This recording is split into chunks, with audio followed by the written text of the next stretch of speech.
क्या आपने कभी ये गौर किया है कि दिन के समय तेज रोशनी में हमें चीज़ों का रंग साफ साफ समझ में आता है, पर रात के समय कम रोशनी में हमें चीज़ों का आभास तो होता है, पर रंग साफ साफ समझ में नहीं आता। पर ऐसा होता ही क्यों है? क्या आप जानते हैं कि कुछ लोगों को दिन में तो ठीक से दिखाई पड़ता है, पर रात के समय वे बिल्कुल देख नहीं पाते।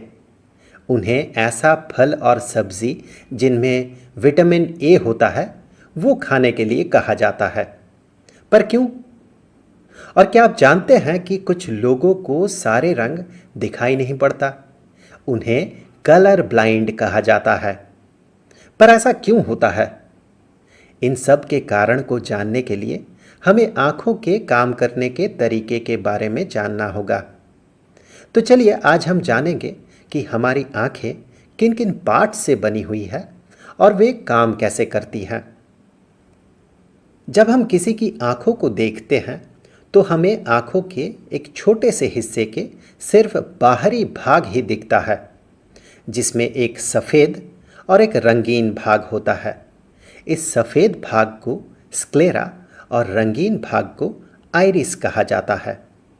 गौर से देखने पर इस रंगीन भाग के अंदर एक गोल काला भाग दिखाई पड़ता है, जिसे प्यूपिल कहा जाता है। बस बाहर से इतना ही दिखता है, लेकिन आँख के काम करने के तरीके को जानने के लिए हमें इसके इंटरनल स्ट्रक्चर को समझना होगा। जिन स्क्लेरा, आइरिस और प्यूपिल की हम बात कर रहे थे, सबसे पहले उन्हें इस फिगर में देख लेते हैं। ये है स्क्लेरा, जो कि आंखों का प्रोटेक्टिव शील्ड होता है, और यहाँ पर है आइरिस। आइरिस के बाहर एक ट्रांसपेरेंट परत होता है, जिसे कॉर्निया कहा जाता है। कॉर्निया और आइरिस के बीच रहता है एक चेम्बर, जिसमें एक्वस ह्यूमर नाम का एक फ्लूइड रहता है। इस चेम्बर को एंटीरियर चेम्बर कहा जाता है। आइरिस के बीच में जो खाली जगह होता है उसी को प्यूपिल कहा जाता है। आइरिस में एक तरह का मसल होता है, जिसे आइरिस स्फिंक्टर मसल कहा जाता है। वही आइरिस को स्ट्रेच और कॉन्ट्रैक्ट करके प्यूपिल को छोटा या बड़ा कर सकता है। प्यूपिल से ही लाइट आंखों के अंदर आ पाता है। कम रोशनी में आइरिस कॉन्ट्रैक्ट कर जाता है, जिससे प्यूपिल बड़ा हो जाता है, तो इससे ज़्यादा लाइट आँख के अंदर आता है, जिससे हमें कम रोशनी में भी देखने में थोड़ी आसानी होती है। अब तेज़ रोशनी में ज़्यादा लाइट से आँख के अंदर डैमेज न हो जाए, इसके लिए उस समय आइरिस स्ट्रेच कर जाता है, जिससे प्यूपिल छोटा हो जाता है और कम लाइट आँख के अंदर आता है और आँख डैमेज्ड होने से बच जाता है। स्क्लेरा के अंदर वाले हिस्से में एक लेयर होता है, जिसे कोरॉइड कहा जाता है, और इसके अंदर वाले हिस्से में रेटिना नाम का एक लेयर होता है। इस रेटिना में ही फोटो रिसेप्टर सेल्स होते हैं, जो लाइट पड़ने पर एक्साइटेड हो जाता है और नर्व इम्पल्सेस बनाता है, और वही नर्व इम्पल्सेस ब्रेन तक पहुंचने पर हम चीज़ों को देख पाते हैं। अब सही तरीके से देखने के लिए रेटिना में ऑब्जेक्ट का प्रॉपर इमेज बनना ज़रूरी होता है। इसके लिए आइरिस के पीछे एक लेंस होता है, जो लाइट को रेटिना में कन्वर्ज करके इमेज बनाता है।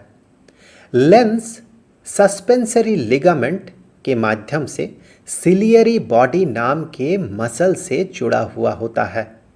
ये मसल लेंस को कॉन्ट्रैक्ट या एलोंगेट कर सकता है। जब ऑब्जेक्ट करीब रहता है तो डाइवर्जिंग लाइट को रेटिना में कन्वर्ज करने के लिए सिलियरी बॉडी लेंस को कॉन्ट्रैक्ट कर देता है। ऑब्जेक्ट जितना दूर होता है, लेंस को उतना एलोंगेटेड कर दिया जाता है, ताकि रेटिना में ऑब्जेक्ट का प्रॉपर इमेज बन सके। अब इस लेंस और आइरिस के बीच वाले हिस्से में भी एक्वस ह्यूमर फ्लूइड रहता है। इस चेम्बर को पोस्टीरियर चेम्बर कहा जाता है। लेंस और रेटिना के बीच में भी एक ट्रांसपेरेंट जेली जैसा पार्ट होता है जिसे विट्रियस ह्यूमर कहा जाता है। हम उसी ऑब्जेक्ट पे ध्यान लगा पाते हैं जो हमारे आंखों के ठीक सामने हो।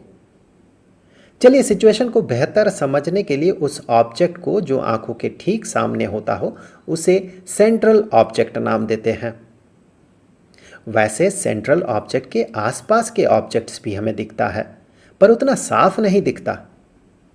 कोई ऑब्जेक्ट सेंट्रल ऑब्जेक्ट से जितना दूर होता है वो हमें उतना ही धुंधला दिखाई देता है। सेंट्रल ऑब्जेक्ट से आता हुआ लाइट लेंस के ठीक पीछे रेटिना में जहां कन्वर्ज होकर इमेज बनाता है उस जगह को फोविया कहा जाता है। वैसे रेटिना में दो तरह का फोटो रिसेप्टर सेल्स रहता है जो लाइट को सेंस कर सकता है। एक को कोन सेल और दूसरे को रॉड सेल कहा जाता है।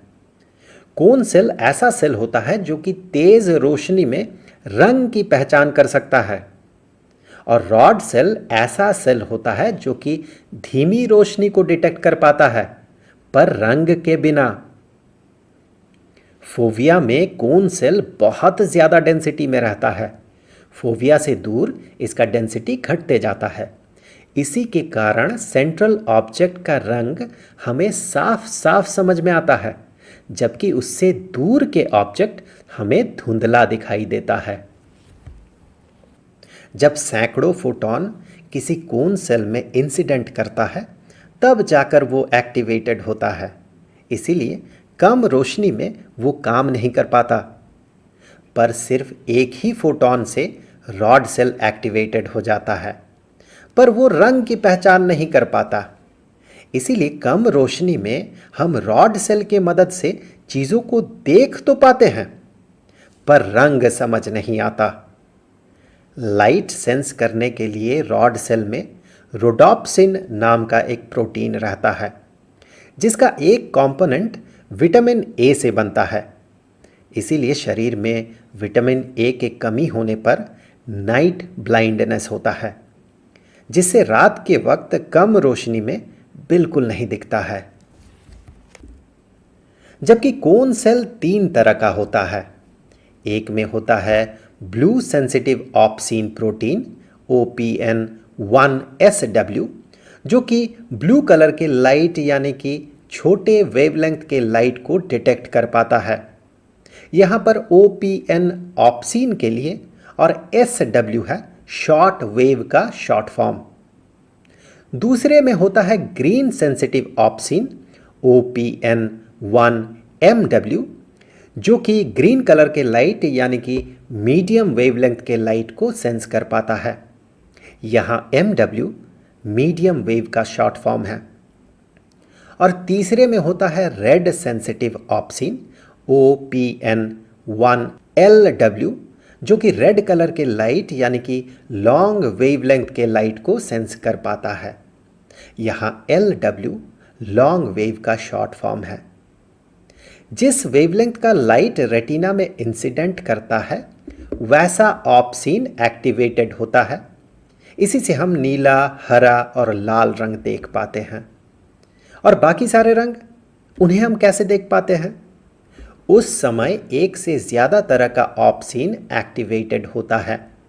जैसे कि येलो लाइट में रेड और ग्रीन दोनों तरह के ऑप्सिन एक्टिवेटेड होता है। सफ़ेद रंग में सारे ऑप्सिन एक्टिवेटेड होते हैं। हमारे मोबाइल फ़ोन या टेलीविज़न या कंप्यूटर मॉनिटर भी इसी मैकेनिज़्म से रंग प्रोड्यूस करता है। इसे फेमसली RGB यानी कि रेड ग्रीन ब्लू इस नाम से भी जाना जाता है। आप इन्हें अलग अलग वैल्यू असाइन करके स्क्रीन पर अलग अलग रंग उभार सकते हैं। कुछ लोगों के आँखों में किसी खास तरह के ऑप्सिन की कमी होने पर उन्हें वो रंग दिखाई नहीं पड़ता। इसी को कलर ब्लाइंडनेस कहा जाता है। रेटिना में ये सारे फोटो रिसेप्टर सेल्स एक तरह के नर्व से जुड़ा हुआ होता है जिसे ऑप्टिक नर्व कहा जाता है। जब फोटो रिसेप्टर सेल एक्टिवेटेड होता है तो वो नर्व में इम्पल्स यानी कि सिग्नल बनाता है उस सिग्नल को नर्व ब्रेन तक, खासकर ब्रेन के सेरिब्रम के ऑक्सीपिटल लोब तक पहुंचाता है, जहां हमारे देखने का परसेप्शन क्रिएट होता है। ये नर्व जिस जगह से आंख से बाहर निकलता है वहां कोई भी फोटो रिसेप्टर सेल नहीं रहता, जिसके कारण जब किसी ऑब्जेक्ट से लाइट आकर उस जगह पर इंसिडेंट करता है तो कोई विजुअल सेंसेशन क्रिएट नहीं होता। उस जगह को ब्लाइंड स्पॉट कहा जाता है।